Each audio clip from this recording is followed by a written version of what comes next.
are tired and ashamed of returning home empty-handed in the evening after an all-day struggle to get something for their families.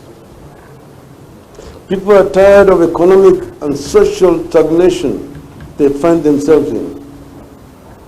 People are tired of rules and askaris everywhere whose sole purpose is to kick every coin we make and take it to Ruto as tax when we go home with nothing for our families. Unfortunately, our otherwise peaceful protest has been accompanied by injuries and possible deaths in various parts of the country. Police have shot, injured and killed protesters in various parts of the country, including here in Nairobi.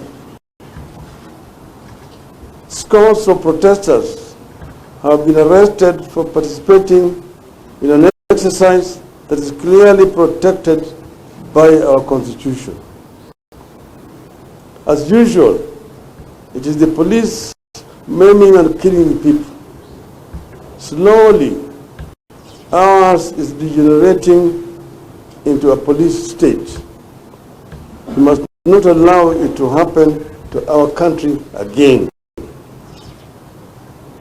You have always said that these meetings remain peaceful until police decide to break them up with bullets and tear gas. On Monday,